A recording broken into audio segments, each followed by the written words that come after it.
Inguinal హెర్నియాకి మనం 2 రకాల సర్జరీలుంటాయి. Open surgery లేదా లాప్రోస్కోపిక్ సర్జరీ.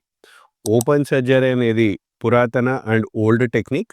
దాంట్లో ఏం చేస్తాము, ఎక్కడైతే హెర్నియా ఉందో అక్కడ పెద్ద కోత ఇచ్చుకొని టిష్యూస్ అన్నిటిని సెపరేట్ చేసేసి, ఏదైతే మజిల్‌లో గ్యాప్ ఉందో దాన్ని గ్యాప్‌ని క్లోజ్ చేసేసి పైనుంచి ఒక పెద్ద మెష్ అనేది పెట్టుకోవడం జరుగుతుంది ఓపెన్ సర్జరీలో. అండ్ ఈ పెద్ద కోత ఏదైతే మనం ఓపెన్ సర్జరీలో ఇవ్వడం జరిగిందో దాన్ని క్లోజ్ చేయడానికి కుట్లనేది వేసుకొని డ్రెస్సింగ్ అనేది మనకి ఇంటికెళ్ళిన తర్వాత కూడా చేసుకుంటూ ఉండాలి.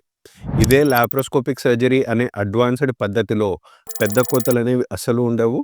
0.5-1 సెంటీమీటర్ అంత చిన్న హోల్స్‌తోనే మనకు సర్జరీ అయిపోతుంది.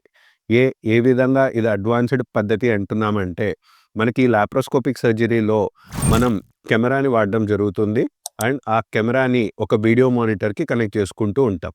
సో, ఫస్ట్ కడుపులో కొంచెం గ్యాస్ అనేది నింపుకొని, కడుపులో కొంచెం స్పేస్ అనేది క్రియేట్ చేసుకొని, ఆ స్పేస్‌లో మనం కెమెరా పెట్టుకొని, లోపల ఏమేం జరుగుతుందో అన్నది మనం ఒక వీడియో మానిటర్‌లో చూసుకుంటూ, rest of the surgery complete చేసుకోవడాన్నే laparoscopic surgery or key hole surgery అంటారు.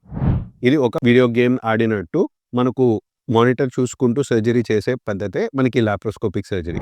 సో, ఈ సర్జరీ చేసుకోవడం వల్ల అడ్వాంటేజెస్ ఏంటి అంటే, కోతలు అనేవి చిన్నగా ఉంటాయి కాబట్టి 0.5-1 సెంటీమీటర్ అంత హోల్స్‌తోనే సర్జరీ అంతా అయిపోతుంది. అండ్ దానికి అనుగుణంగానే బ్లడ్ లాస్ గానీ, పెయిన్ గానీ ఇవన్నీ గూడా లాప్రోస్కోపిక్ సర్జరీ తర్వాత బాగా తక్కువగా ఉంటాయి.